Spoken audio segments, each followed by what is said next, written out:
May ulam today, talong. Kain tayo.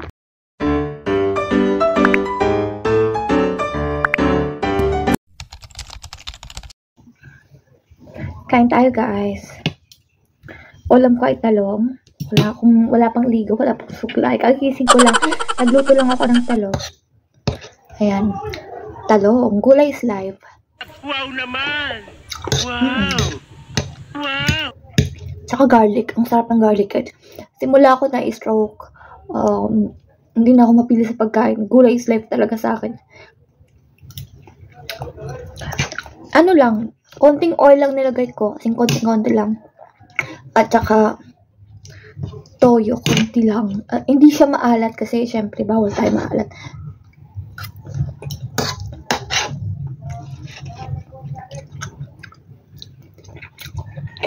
At saka red rice. Yung kamay ko, di pa siya okay talaga. Kailan ka maging okay? Nakausap mo. Di pa siya okay. Pero, nagagamit naman. Kahit pa paano.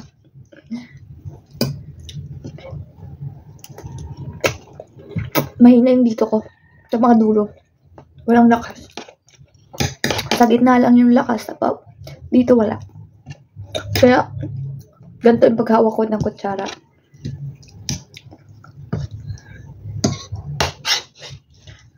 Mahina yung ko. Bakit mahina? Hanggang ngayon.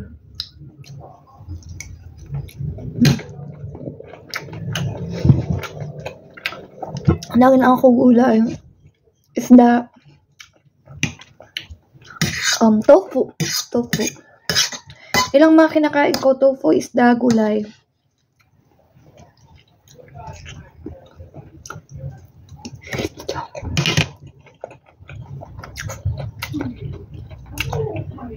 Makain lang ako ng karne mo once a month. Minsan hindi. Pero walang taba.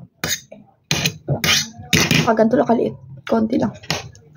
Nagsasabaw lang ako.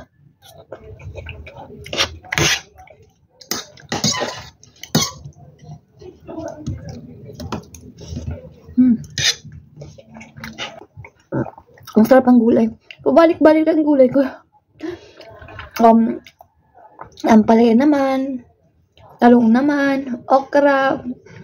Minsan, naman pakbet. Yung pinakbet. Repolyo. Kalabasa na may tofu. Masarap. Bukas ang ulamin ko, kalabasa na may tofu.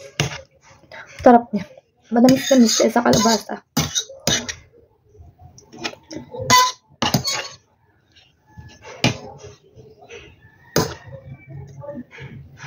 Ganun lang. Mamaya naman, kakainin ko. Ganun pa rin. Ito pa rin talong. Para hinap ko siya eh. Isang lutuan lang. Tsaka hindi ako mapagod ah. Panang gulay. Para mamaya na yung iba. Kaya ko siyang ubusin sa isang kainan. Mahilig ako sa gulay, guys. Mahiligan ko na yung gulay after nung nangyari sa akin. Pag nasanay ka sa gulay, hanap-hanapin mo talagang gulay. Pero masarap ng karne. Kaso, isda ako. Paksiw naman, tofu naman, paksiw naman, sinigang. Pero ayoko ng may nilalagay na pampalasa, sinigang, baasim. Ano lang yun sa akin? Batuan. Batuan yung nilalagay ko. Or libas. Hindi ko alam kung anong tawag sa libas sa inyo. Basta dahon siya, tapos pag kinakain mo siya, maasim. Yung dahon niya. Yun ang papaasim. Wala kasi yung tampalo ko ito. Parang natural lang. Tinola. Parang may sabaw. Lalagyan ng tanglad. Diba? Tsaka mamaya, lalaga ako ng mga herbal like badba, sambong, para inumin ko siya mamaya 30 minutes before. Hi guys! Ang tagal-tagal kong hindi nakipag-usap sa inyo, no? Kasi lagi akong voice over. So, ayan.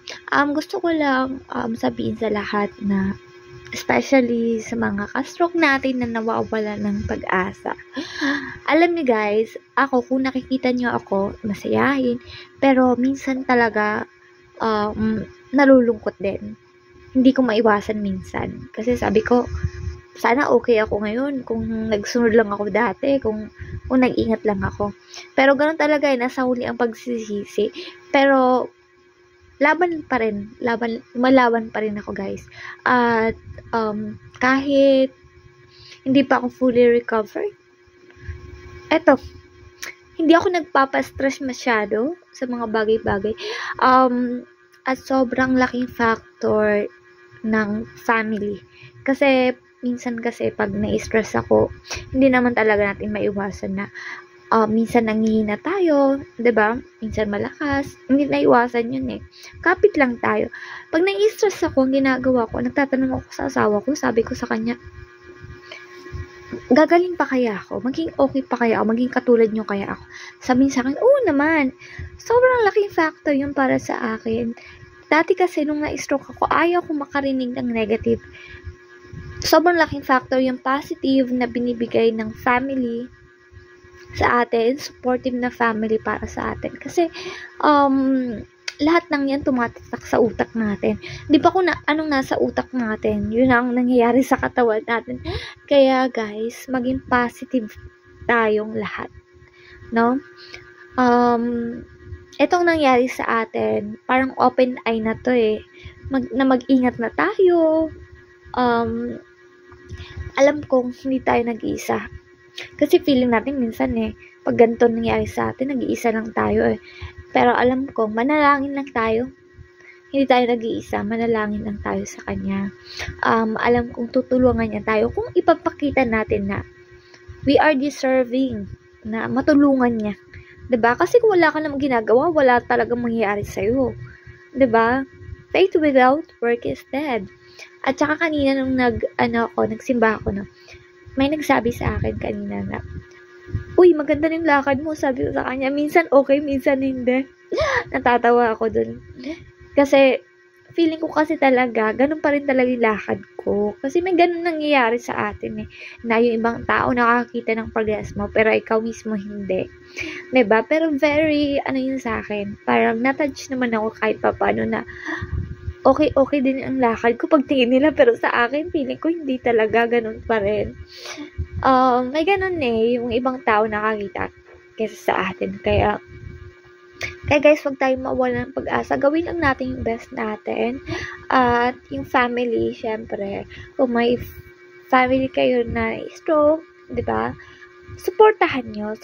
Huwag nyong pabayaan, huwag nyong laging pagalitan, ganyan. Kasi need namin ng suporta para galingan namin, para pagtiyagaan namin. Ganun. Kasi kung yung family members mo very negative sa'yo, negative din mangyari sa'yo. Kasi kahit anong push mo na maging okay ka, tapos negative sila, syempre pupunta yun sa utak mo eh. 'Di ba? Parang maghahalo. Walang gana kaya pag ganun, 'di ba? Kaya be supportive sa kanila, nagalingan nila yung best nila. Sa mga kagaya naming stroke, sobrang thankful ako na lahat ng pinaghirapan ko, kahit hindi pa naman ako fully recovered, pero lahat may bunga naman kahit papaano. 'Di ba? Nakalakad ako, nakagalaw-galaw ako, lahat ng katawan ko galaw na. So, yun. Kaya wag tayong mawawalan ng pag-asa, guys. Ay, narinig ako dati sa vlog ni Tori Gonzaga. Vlog ata yun. Nakita ko lang sa FB eh. Sabi niya na, ang isang bagay, pag iniisip mo daw, naging problema. Totoo naman talaga. Kung hindi mo isipin, hindi magiging problema mo. 'Di ba? Kaya pag nag-iisip, may stress lang tayo. Kaya wag nating isipin yung mga negative. isipin natin yung positive, diba? Yun lang guys, at sana may natutunan kayo kahit papano. Alam kong yung mga vlogs ko ngayon walang exercise kasi ubos na po yung exercise ko. Ito, more on gawaing bahay na lang ako, kaya nabibisa ko lagi. Minsan-minsan lang ako nakakalabas kasi laging maulan. So, ayun. Pero dito sa bahay naman, lagi naman akong gumagalaw, nagluluto, kahit hindi pa ganun ka-okay yung kamay ko. Nakakapag hiwa-hiwa. Isang araw na hiwa yung kamay ko. Pero okay lang yun. Wala yung sa bituka. Ayan, mag-ingat tayo guys. At pagpasensyahan nyo na kung hindi ako makapag-reply agad-agad. Kasi ang dami kong ginagawa. Ganun talaga ang takong bahay eh. Wala lang akong trabaho kaya dito lang ako sa bahay kaming asawa. Kasi siyempre nagtatrabaho siya. Tapos ako dito ako laba, luto, linis. So, lahat ng ginagawa. Yun. Sa loob ng bahay, yun lang ginagawa ko dito. Pero gumagalaw-galaw pa rin ako. Nag-exercise minsan sa loob ng bahay. Pag sobrang busy ako, wala akong pagawa guys. Kundi ang ginagawa ko lang, laba, luto, linis, ganun. At saka, pahinga. Nagpapahinga talaga ako. Pag pagod ka, magpahinga ka. Diba? Yun. Pag pagod ako, nagpapahinga talaga ako. Tutulog ako. Bahalang labahin ko mamaya na lang yan. Papanghinga ko yung sarili ko. Basta yun lang guys. Huwag tayo mawalan ng pag-asa. Kaya natin yung laban lang. Wala tayong choice eh. Diba? Kung hindi lumaban.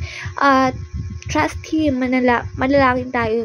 Lagi wag magmatigas ang ulo na kumain ng mga bawal na hindi dapat natin kainin kasi naranasan natin hindi to madali. Sobrang mahirap, diba? Kumain ka ng bawal, isang araw lang, boom, wala na, hindi ka na makapagsalita. Hindi ka na makagalaw. Pero ang recovery mo, taon naman. Habang mas maaga pa, kung kaya nyo galawin nyo na. Kung kaya nyo practicein nyo na. Huwag nyo ipapabukas pa. Ngayon na. Kasi, ang gantong sakit, time is gold. Yung tipong, naghahabol ka sa oras. Kasi, pag tumagal pa, mas lalong mahirapan ka. Ayun lang gusto kong sabihin sa inyo. Salamat pala sa lahat ng sumusuporta at nagsusubscribe dito sa channel ko. Thank you so much guys sa pag-watch niyo sa akin kahit wala na ako masyadong exercise, pero maraming salamat sa inyo. Pwede na kayo magtanong sa akin kung ano yung may sasagot ko kung kaya ko kasi hindi pa ako fully recovered, pero ang dami kong naging kaibigan na fully recovered na, naging okay na sila. Thank you so much guys. Next time ulit. Bye bye.